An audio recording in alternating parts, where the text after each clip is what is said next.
Hello friends, welcome to session 2 of our topic, our discussion on Tirumalai chemical. अगर आपने हमारा part 1 वाला video नहीं देखा है तो आप पहले पार्ट 1 वाला वीडियो देख लीजिए, तब आपको बेटर समझ में आएगा जो हम पार्ट 2 में डिस्कस करने वाले। मैं जिसमें बता दूं कि पार्ट 1 में हम लोगों ने क्या-क्या कवर किया है। पार्ट 1 में हम लोगों ने कंपनी का फंडामेंटल एनालिसिस किया, उनके रेवेन्यू को, उनके मार्जिन्स को डीपली स्टडी किया, उनके रेशियोज को, उनके working capital days, cash conversion cycle, share holding pattern, ये सब हम लोगों ने डिस्कस किया। फिर हम लोगों ने डिस्कस किया कि कंपनी कब फॉर्म हुई थी, उसका थोड़ा हिस्ट्री समझा, किस ग्रुप की कंपनी है वो जाना। फिर हम लोगों ने उसके कंपनी के बिजनेस के बारे में थोड़ा सा समझा, क्या क्या प्रोडक्ट्स वो बनाते हैं, उसमें उनकी कितनी कैपेसिटी है, और प्रोडक्ट के बारे में डिटेल में समझा कि जो पैन बनाते हैं उसका इस्तेमाल कहाँ कहाँ पर होता है।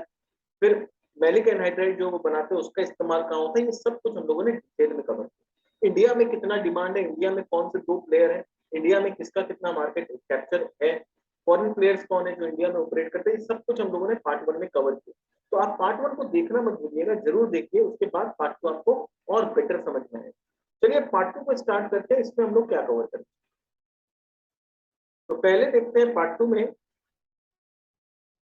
ग्लोबल मार्केट साइज की ग्लोबल सिचुएशन क्या है पैन का, क्योंकि इनका मेन प्रोडक्ट देखिए पैन और मैन। पैन इज पैथिलिक एनहाइड्राइड और मैलिक एनहाइड्राइड, तो ये दो प्रोडक्ट इनका, और तीसरा प्रोडक्ट डी। तो पैन के बारे में देखें तो the PAN reached the global market size of 3.7 billion in 2020. The market is anticipated to register a CAGR of 4.2% over 2021 to 2030. तो बोला जा रहा है ग्लोबल मार्केट साइज जो है वो 4.2% के कैगर से नेक्स्ट 10 साल तक ग्रो करना चाहिए, और 5.6 बिलियन का मार्केट हो जाना चाहिए 2030।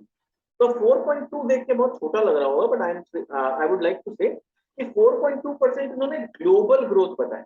पर आप जानते हैं कि अभी इंडिया क्या हो रहा है, धीरे धीरे मैन्युफैक्चरिंग हब बनता जा रहा है ना। यूरोप में और अमेरिका में उतना ज्यादा प्रोडक्शन नहीं है जितना प्रोडक्शन धीरे धीरे चाइना में, इंडिया में शिफ्ट हो रहा है, और चाइना से भी अब धीरे धीरे केमिकल मार्केट इंडिया शिफ्ट हो रहा है। तो इंडिया में प्रोडक्शन जो है ना पैन का, वो और भी ज्यादा तेजी से बढ़े।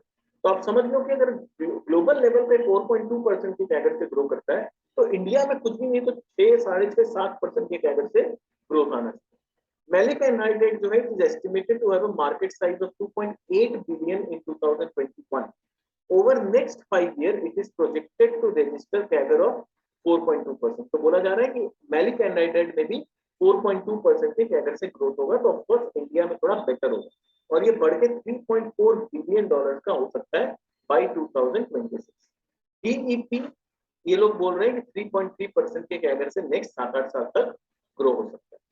गवर्नमेंट का अभी काफी सपोर्ट मिला है, इंडिया गवर्नमेंट का मैं बात करता हूँ, क्योंकि पैन के साथ प्रॉब्लम क्या था ना कि इंडोनेशिया, चाइना, इंडोनेशिया, चाइना और थाईलैंड, और खास करके साउथ कोरिया, ये 3-4 कंट्री बहुत ज्यादा पैन का मैन्युफैक्चरिंग करते हैं। तो उनके देश में अगर नहीं बिकता है ना सामान, तो वो इंडिया में आधे पौने दाम में डंप कर देते। तो उनके डंपिंग को रोकने के लिए गवर्नमेंट ने क्या किया, एंटी डंपिंग ड्यूटी लगा दिया वहां से इंपोर्ट होने वाले पैन के ऊपर। तो अब क्या है कि वो लोग अगर सस्ता में भी बेचना चाहते हैं तो गवर्नमेंट टैक्स लगा के क्या करती है कि जो इंडिया में लैंडेड कॉस्ट है वो बढ़ जाता है। तो हमारे प्लेयर्स का जो कॉस्टिंग है और वहां का जो इंपोर्ट होने वाले पैन का जो लैंडेड कॉस्ट है ऑलमोस्ट इक्वल हो जाता है। तो वहां पर जब दोनों इक्वल हो जाता है ना, तो फिर क्या होता है कि हमारे जो डोमेस्टिक कंज्यूमर है जो पैन खरीदते हैं, वो लोग प्रिफर करते हैं कि हम लोग इंडिया के सप्लायर से पैन खरीदें, क्योंकि वहां पर बगल से आ जाएगा तो फटाफट सामान पहुंच जाएगा, लॉजिस्टिक्स खर्चा कम पड़ेगा, नंबर ऑफ डेज कम लगेगा ट्रैवलिंग में, क्योंकि अगर चाइना से या इंडोनेशिया से आता है तो पूरा ट्रैवल करके आएगा, टाइम बेसी लगता है, और खास करके फिर थोड़ा पेट्रियोटिज्म भी आ जाता है। जब हम लोग का दाम सेम होता है ना, तो हम कोशिश करते हैं कि अपने देश के सप्लायर से खरीदें। तो ये बहुत पॉजिटिव हो गया इनके लिए, फॉर नेक्स्ट 5 ईयर्स इनको इस चीज में कोई दिक्कत नहीं।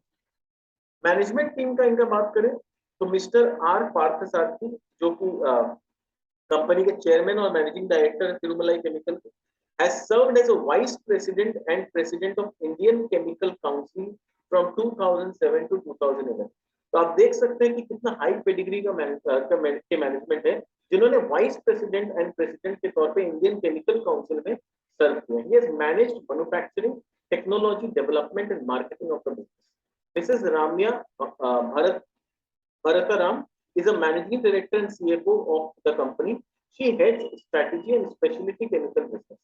Then Mr. P. Mohana Chandran Nair is executive director and has worked at TCL for 9 years as president of manufacturing. He has over 36 years of experience.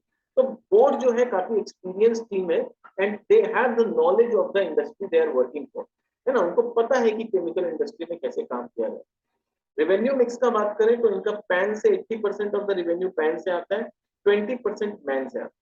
तो दो मेन प्रोडक्ट अगर देखें तो ये पैन और मैन है। डीईपी ये लोग बेचते हैं पर अभी डीईपी से कोई खास कंट्रीब्यूशन नहीं, तो आगे चल के हो सकता है कि डीईपी में डिमांड इतना बढ़े, प्लास्टिसाइजर में जितना डीईपी का डिमांड आएगा, मतलब DEP is itself a plasticiser, तो उसका डिमांड आगे चल के हो सकता है बढ़े, बट फिलहाल वहां से कोई खास रेवेन्यू नहीं। अगर मैं बात करूं ज्योग्राफी वाइज तो इंडिया से 63% ऑफ द रेवेन्यू आता है और बाकी 37% revenue comes from rest of the world. Now rest of the world includes 34 countries, जिसमें मेजर कंट्री कौन कौन सा है, Australia, Japan, South Africa, USA, Mexico, UK, France और Spain. These are the major country जहां इनके एक्सपोर्ट होते हैं। वैसे तो टोटल 34 कंट्रीज में इनका एक्सपोर्ट होता है। मैन्युफैक्चरिंग सेटअप का मैं बात करूं तो TCL has two plants, one located at Tamil Nadu and another located at Dahej in Gujarat.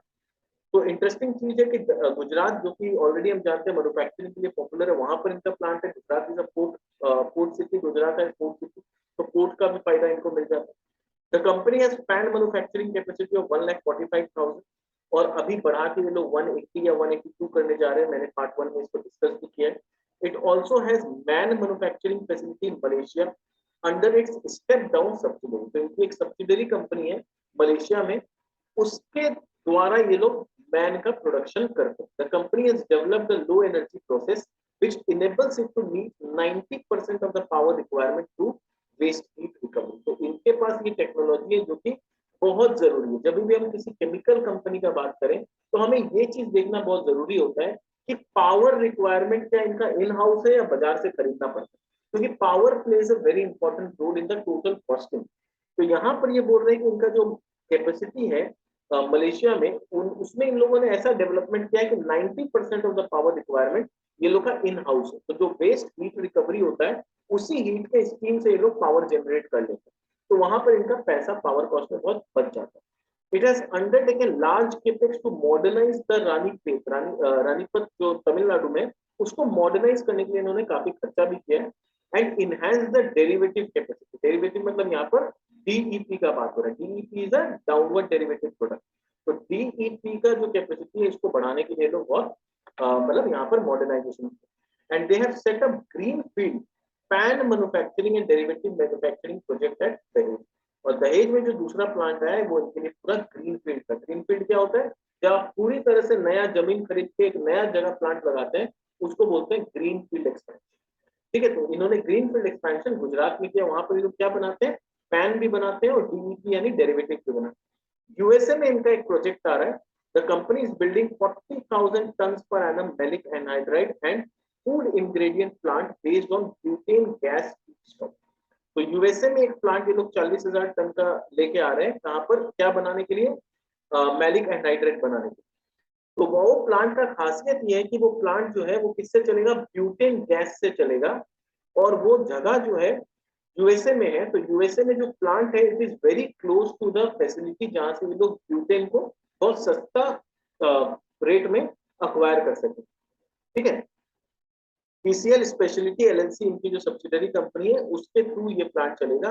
The company plans to market this in Europe and Latin America which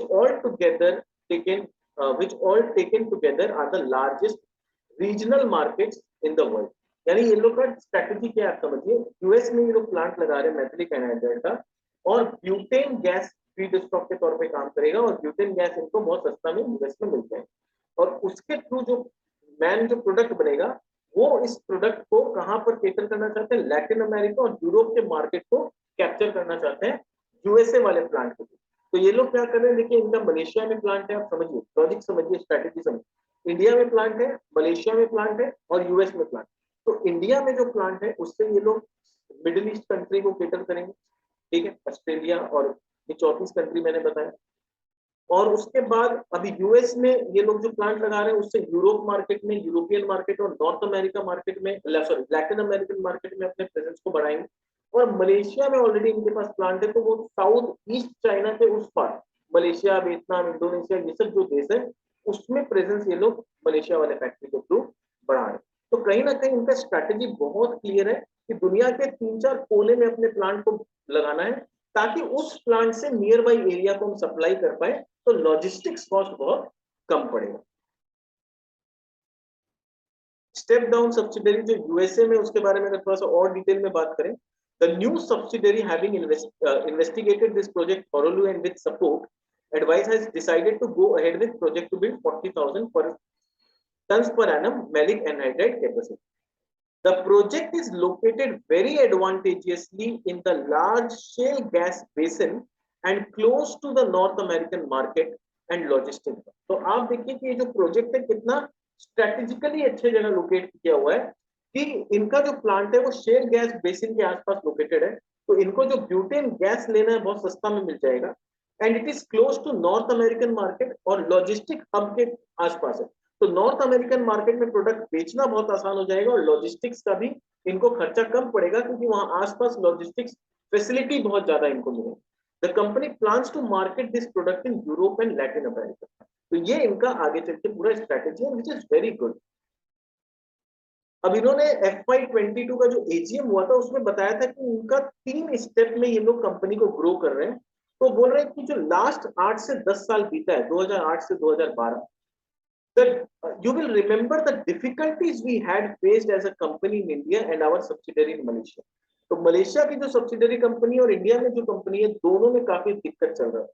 तो इनका 2015 तक इनका यही काम रहा कि up to 2015 to revamp the management completely, कि management team को इन्होंने चेंज किया, was to resolve all these issues, जो भी कुछ इंटरनल इश्यूज चल रहे थे उसको रिजॉल्व किया, ensure good financial and business health, reduce the internal risk and external volatility and become globally competitive। कि ये 10 साल 8 साल 10 साल इन्होंने इस चीज पे फोकस किया कि अपने इंटरनल मैनेजमेंट को सुधारो, इंटरनल वर्किंग सिचुएशंस को, एक्सटर्नल वोलेटिलिटी से हम लोग कैसे compete करेंगे, इस लायक अपने आप को बनाओ। सेकेंड स्टेप जो 2012-2015 के बाद इन्होंने लिया was the replacement of aging plants and providing a platform for future expansion with robust cash flow। फिर उन्होंने बोला कि चलो इंटरनली हम लोगों ने अपने मैनेजमेंट को सुधार लिया, अपने प्रोडक्ट के नॉलेज को सुधार लिया, ग्लोबली कॉम्पिटिटिव हो गए, अब उसको सस्ते रेट में बनाने के लिए क्या चाहिए, इंफ्रास्ट्रक्चर अच्छा चाहिए, प्लांट जो है मॉडर्नाइज होना चाहिए। तो सारे पुराने एजिंग प्लांट को हटाया, उसके बदले सारे अच्छे नए प्लांट को लाया। उससे इनका क्या हुआ, प्रोडक्शन एक्सपेंशन बहुत अच्छा हुआ, कॉस्टिंग कम हुआ, जिसकी वजह से कैश फ्लोज काफी बेटर हो गए। अब थर्ड स्टेज जो आज 2020-21 के बाद कंपनी करना चाह रही है, वो रही है now in the third phase we are entering long phase of sustained growth. यानी अब हम लोग लॉन्ग फेज, यानी आने वाला 4 साल 5 साल सिर्फ ग्रोथ ही ग्रोथ नजर आएगा, growth in capacity, revenue and profitability. आप देखोगे कि हम लोग का कैपेसिटी बढ़ रहा है, टॉप लाइन बढ़ रहा है, प्रॉफिटेबिलिटी बढ़ रहा है। तो वो चीज हम लोग को नजर भी आ रहा है कि इनका टॉप लाइन बढ़ रहा है। प्रॉफिटेबिलिटी उतना नहीं बढ़ पाया बिकॉज ऑफ सर्टेन रीजंस, कि रॉ मटेरियल के दाम बढ़ गए, सॉल्वेंट का दाम बढ़ गया, लॉजिस्टिक्स कॉस्ट, पावर कॉस्ट बढ़ गया, तो मार्जिन इनका थोड़ा सा हिट हुआ। अदरवाइज जो मैनेजमेंट ने कहा है कि मेरा रेवेन्यू बढ़ेगा, वो हमें नजर आ रहा है। तो हम बोल सकते हैं कि मैनेजमेंट वॉक देयर टॉक, यानी जो बोलती है वो मैनेजमेंट करती भी। अब FY22 में मैनेजमेंट ने कुछ परफॉर्मेंस के ऊपर कुछ वो दिया था कमेंट्री, उसको पढ़ते हैं। पैन को लेके उन्होंने क्या बोला, our main commodity business PAN turned in an impressive performance despite huge increase in the price of raw material orthoxylene in the last quarter। यानी Q4 में ऑर्थोजाइलिन का दाम आसमान छूने लगा। क्यों? क्योंकि क्रूड ऑयल का दाम बढ़ गया। कहां $60-70 वाला क्रूड ऑयल $110 तक चला गया, if I'm not mistaken। तो वहां पर क्या हुआ, क्रूड ऑयल का दाम जब भी बढ़ेगा तो ऑर्थोजाइलिन का दाम बढ़ गया, तो वहां पर इनका मार्जिन थोड़ा सा स्क्वीज हो गया। तो वही मैनेजमेंट बोल रहा है क्यों हमारा मार्जिन गिरा, पर उसके बाद भी डिमांड में कोई दिक्कत नहीं है। Price increases of other raw material also impacted one of our key market segments of pigment. तो पिगमेंट के मार्केट को भी इंपैक्ट हुआ क्योंकि अदर रॉ मटेरियल का दाम भी बढ़ गया। The other market segments like paints, plasticisers and UPR fared reasonably well during the year। The efforts taken by the company during the last 5 years in focusing on healthy and growing customers provided excellent service have shown good result। यानी बोले पिछले 5 साल में हम लोगों ने अपने आप को जिस तरह एफिशिएंट बनाया, अपने कस्टमर को टाइमली डिलीवरी करने का कमिटमेंट दिया, वो 5 साल का मेहनत इस साल हमें काम आया। जब सिचुएशन थोड़ा टफ भी था ना, तो भी हम लोगों ने अच्छा टॉप लाइन किया। On manufacturing front, the modernization and continuous upgradation of fan facility at Tamil Nadu resulted in better productivity, quality, reliability, and safety. With better margins and good working capital management, your company could set aside cash flow for business growth and project. तो हम लोगों ने देखा किस तरह से इनका positive cash flow इन्होंने जनरेट किया।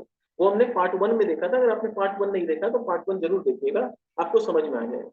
The project at Dahej was commissioned in June 2021 after significant delay due to COVID-related manpower shortage. Fine chemicals or food ingredients में बोल रहे हैं, the rapid increase in price of key raw material and freight costs were countered with suitable adjustment in pricing. यानी जो raw material का दाम बढ़ा, freight cost बढ़ा, इन्होंने अपने प्राइसिंग को बढ़ा के उसको एडजस्ट कर लिया। इसीलिए फाइन केमिकल्स और फूड इंग्रेडिएंट्स में इनका मार्जिन में बहुत ज्यादा डिप नहीं है। Our sales to strategic markets like EU and US, यानी European Union and America, continue to be high, and in the process we were able to cater a lot of new customers. तो बहुत सारा नया customer इन्होंने इस division में acquire किया। The presence of our marketing and logistics subsidiary in European Union, TCL Global played a key role. तो हमारा जो मार्केटिंग टीम इनका है यूरोपियन यूनियन में, उसने काफी इंपॉर्टेंट रोल प्ले किया और इनको बहुत सारे नए नए कस्टमर लाके इस डिवीजन में दिए। सब्सिडरी नेदरलैंड जो है उसके बारे में उन्होंने बोला कि TCL global BV market the products of TCL India and our subsidiary in Malaysia and Europe. तो ये जो काम करती है ये बेसिकली मार्केटिंग करने का काम करती है। तो यूरोपियन यूनियन और मलेशिया में जो इनके प्लांट है, इनके प्रोडक्ट को मार्केटिंग करने का काम है। तो इनके मार्केटिंग की वजह से इनको बहुत सारे नए कस्टमर्स मिले। मलेशिया में जो सब्सिडरी है उसके बारे में क्या कहा, इसका परफॉर्मेंस एक्सीलेंट रहा। This was because of many improvement programmes undertaken in the past year and during the year to ensure reliability of the plant for continued quality production. हमें पता है कि फेज 1 में क्या हो रहा था, मलेशिया प्लांट और इंडिया प्लांट में दिक्कत नहीं, और फेज 1 के बाद भी मलेशियन प्लांट में बहुत दिक्कत था। इंडिया के प्लांट में इंडिया जो पेरेंट कंपनी, उन्होंने काफी सपोर्ट किया मलेशिया के प्लांट को, मॉडर्नाइज किया, नए इंफ्रास्ट्रक्चर लाए, नया प्लांट लाए, पूरा मॉडर्नाइज किया, और आज जाके उसका रिजल्ट देखने मिल रहा है कि मलेशिया का जो प्लांट है वो भी प्रॉफिटेबल हो गया। The company has achieved highest ever production and profit in the financial year. तो मलेशिया का प्लांट हाईएस्ट एवर प्रॉफिट इस बार केटर किया। फ्यूचर आउटलुक क्या बोल रहे हैं, in every user segment our customers have announced and have started implementing robust growth plan. तुम्हारे हमारे जितने भी कस्टमर है सबने रोबस्ट ग्रोथ प्लान के बारे में हमें बताया है। तो आगे चल के उम्मीद है कि हमारा प्रोडक्ट का डिमांड बढ़ेगा, क्योंकि हमारे कस्टमर अगर ग्रो करेंगे तो हम भी ग्रो करेंगे। This is what the company is trying to say. The resultant action of government around the world aimed at controlling inflation by increasing policy rates in lending will act as a dampener. तो बोल रहे वैसे तो company सब बोल रही है हम लोग रोबस्ट ग्रोथ लाएंगे, बट जो तरह का रेट पॉलिसी हाइक हुआ है अराउंड द वर्ल्ड इन्फ्लेशन की वजह से, सारे जितने भी कंट्री के सेंट्रल बैंक है सबने पॉलिसी रेट किया है, तो उस वो थोड़ा सा एक डैम्पनर का रोल प्ले कर सकता है, क्योंकि लोन अब महंगा हो जाएगा तो जो केपेक्स प्लान था, एक्सपेंशन प्लान था, वो थोड़ा सा बैकसीट ले सकता है, तो ग्रोथ में थोड़ा सा इंपैक्ट आ सकता है। India has historically been insulated from sharp volatility in the global market and economic events. However, with our greater integration in the last few years, there will be an impact. तो management बोल रही है कि वैसे तो India पहले बहुत ज्यादा एक्सपोर्ट इंपोर्ट नहीं किया करता था, तो ग्लोबल लेवल पे अगर ऊंच नीच होता भी था तो इंडिया बहुत ज्यादा इफेक्टेड नहीं होता, पर क्योंकि अभी हम लोग का एक्सपोर्ट बढ़ रहा है, इंपोर्ट बढ़ रहा है, इंडस्ट्रियल एक्टिविटी इतना बढ़ रहा है, तो क्योंकि अब हम लोग बहुत ज्यादा ग्लोबल मार्केट से इंटीग्रेटेड है, तो वहां पर अगर बॉन्ड रेट्स मतलब जो इंटरेस्ट रेट हाइक होगा तो उससे इंडिया भी बच के नहीं रह सकता, इंडिया पे भी उसका थोड़ा बहुत इम्पैक्ट आएगा। यानी कहीं ना कहीं मैनेजमेंट अपनी तरफ से थोड़ा कॉशन दे रही है कि हमारे एंड में कोई दिक्कत नहीं, हमारा प्रोडक्ट का डिमांड अच्छा है, हम अच्छे से फंक्शन कर रहे हैं, पर ओवरऑल अगर मैक्रो इकोनॉमी में या पूरे इकोनॉमी में थोड़ा डिस्टर्बेंस होगा तो उससे कोई भी बच के नहीं रह सकता, हमारे नंबर भी थोड़े से गड़बड़ हो सकते हैं अगर situation become verse. Price trend का बात करें तो पिछले 1 वीक में पैन का प्राइस जो है वो 6% बढ़ा है, मैलिक एनहाइड्रेट का प्राइस 0.4% बढ़ा है, पर अगर 52 वीक हाई से कंपेयर करें तो यहाँ 19% का डाउनफॉल है और यहाँ ऑलमोस्ट 27% का डाउनफॉल, पर 1 वीक में थोड़ा थोड़ा इंप्रूवमेंट दिखने मिल रहा है, which is a good sign. अब आता है कि इतना सब कुछ जो हम लोगों ने पार्ट 1 में डिस्कस किया, पार्ट 2 में डिस्कस किया, वो सब सुनने के बाद मेरे अकॉर्डिंगली कंपनी क्या वैल्यूएशन पे ट्रेड कर सकती है, और हम लोग कंपेयर करते हैं पहले इसको आईजी पेट्रो से कि मार्केट कैप देखो इसका 2400 करोड़ है, आईजी पेट्रो का 1800 करोड़ है, करंट प्राइस इसका 237 है, इसका 595 है, ये 357 ऊपर आई गया है, ये 1000 रुपये आई गया, ये 8 के पी पे ट्रेड कर रहा है, ये साढ़े सवा 6 के पी पे ट्रेड कर रहा है। बुक वैल्यू देखें तो इसका 345 है, इसका 106। डिविडेंड यील्ड इसका 1.05, आईजी का 1.6 है। रिटर्न ऑन कैपिटल एम्प्लॉयड इसका 35.4%, आईजी का 33.2। रिटर्न ऑन इक्विटी इसका 29.8, ऑलमोस्ट 30%, इसका 28%। फेस वैल्यू तिरुमलाई का 1 रुपया है, आईजी पेट्रो का 10 रुपये। प्राइस टू बुक के मामले में आप देखिए तो तिरुमलाई एक्सपेंसिव है, आईजी पेट्रो 1.7 के। मार्केट कैप टू सेल्स भी देखेंगे तो तिरुमलाई थोड़ा सा एक्सपेंसिव है और आईजी पेट्रो 0.85 पे। पेग रेशियो आप देखो तो ये दोनों ऑलमोस्ट इक्वल है, ये 0.27, ये 0.2। कैश कन्वर्जन साइकिल इसका नेगेटिव है, इसके पास एडवांस में पैसा रहता है, इसका 25 दिन में पैसा आता है। ईवी बाई इबिटा इसका 4.55 और आईजी का 4.1। तो ओवरऑल वैल्यूएशन वाइज अगर हम देखें तो आईजी पेट्रो कंफर्टेबल वैल्यूएशन पे नजर आ रही है। ट्यूमलाई केमिकल को थोड़ा ओवर वैल्यूएशन इसलिए मिलता है क्योंकि इनका बिजनेस यूएस में, मलेशिया में और यूरोप में फैला हुआ है, तो ग्रोथ जब आएगा ना तो आई थिंक ट्यूमलाई can have a better advantage compare to IG Petro, क्योंकि आईजी पेट्रो का उतना ज्यादा प्लांट बहुत ज्यादा, मतलब मेनली उनका जो प्लांट है वो इंडिया में है, तो यूएस और वो सब के मार्केट में लॉजिस्टिक्स कॉस्ट काफी लग जाएगा आईजी पेट्रो। बट अगर आईजी पेट्रो का बात करूं तो वैल्यूएशन वाइज बहुत अच्छी है। और एक चीज और है कि तिरुमलाई केमिकल में दिक्कत क्या है ना, कि मैनेजमेंट जो तिरुमलाई केमिकल की है वो अपने इन्वेस्टर के साथ कांटेक्ट में नहीं। वो लोग आप देखोगे तो वो लोग कॉन कॉल नहीं करते हैं ढंग से, उनका कोई इन्वेस्टर प्रेजेंटेशन रिपोर्ट्स और ये सब ढंग से नहीं आता है। मैंने इनके इन्वेस्टर टीम को कांटेक्ट करने का कोशिश किया तो किसी ने फोन नहीं उठाया। तो ये सब क्या है ना, आप अगर इन्वेस्टर के साथ टच में नहीं रहोगे ना तो फिर इट्स वेरी डिफिकल्ट। आपका कितना भी अच्छा बहुत अच्छा, मेरे को आपका बिजनेस बहुत अच्छा लगता है, बट अनफॉर्चुनेटली अगर इन्वेस्टर के साथ आप मीटअप नहीं करोगे, इन्वेस्टर के साथ आप कॉन कॉल नहीं करोगे, इन्वेस्टर आपसे सवाल जवाब नहीं कर पाएंगे ना, तो वहां पर हमेशा एक डाउट मन में रहता है कि क्या हो रहा है क्या नहीं हो रहा है, आपको कुछ समझ में ही नहीं है। तो वहां पर क्या होता है, कोई भी बड़े इन्वेस्टर ऐसी कंपनी में पैसा लगाने से थोड़ा सा हिचकिचाते हैं जहां उनका मैनेजमेंट के साथ कांटेक्ट करना इज वेरी डिफिकल्ट। तो आप लोग से मैं यही रिक्वेस्ट करूंगा कि आप इस वीडियो को थोड़ा इतना शेयर करिए कि मेरा जो ये रिक्वेस्ट है मैनेजमेंट से कि आप कॉन कॉल करिए, आप इन्वेस्टर प्रेजेंटेशन टीम बैठाइए, इन्वेस्टर रिलेशन टीम बैठाइए जो इन्वेस्टर प्रेजेंटेशन बनाए, आपकी कंपनी के बारे में और बेटर तरीका से इन्वेस्टर्स को गाइड कर सके, और तभी आपके कंपनी में क्या होगा, बड़े इन्वेस्टर पैसा लगाएंगे। तो अगर मुझे बोला जाए कि आपको तिरुमलाई में पैसा लगाना है तो मैं थोड़ा बहुत इन्वेस्टमेंट भले ही कर दूं, एक बड़ा अमाउंट नहीं कर पाऊंगा क्योंकि मुझे नहीं पता, मैं कॉन कॉल नहीं सुन सकता, मैं कॉन कॉल अटेंड नहीं कर सकता, मैनेजमेंट के साथ किसी तरह से कांटेक्ट करना इज वेरी डिफिकल्ट। तो ऐसा जब blind kind kind of situation होता है ना, जहाँ मैनेजमेंट के साथ टच में नहीं हो, आप मैनेजमेंट से बात नहीं कर सकते, तो वहां पर पैसा लगाना इज वेरी डिफिकल्ट। तो इसलिए आई विल, अगर मेरे को अपना पैसा लगाना है तो मैं आईजी पेट्रो में लगाऊंगा। इसलिए नहीं कि आईजी पेट्रो का बिजनेस इससे ज्यादा बेटर है, इसका बिजनेस में एक्सपेंशन और ग्रोथ पॉसिबिलिटी ज्यादा है। तो only thing is IG Petro का मैं ट्रैक कर सकता हूँ, समझ सकता हूँ, मैनेजमेंट से मीटअप कर सकता हूँ, मैनेजमेंट से बात कर सकता हूँ, यहाँ पर ये सब चीज थोड़ा सा डिफिकल्ट। तो मैनेजमेंट से यही रिक्वेस्ट है कि आप थोड़ा सा प्रोएक्टिव होकर डिसीजन लीजिए, कॉन कॉल करिए, इन्वेस्टर रिलेशन टीम एक सेटअप करिए ताकि हम लोग एज ए इन्वेस्टर उनके साथ बात कर सके, उनसे समझ सके, बिजनेस के बारे में और डिटेल में जान सके। Thank you so much. अब हम लोग इसका वैल्यूएशन देखते हैं कि अकॉर्डिंग टू मी जो टॉप लाइन है 2000 करोड़ के आसपास है।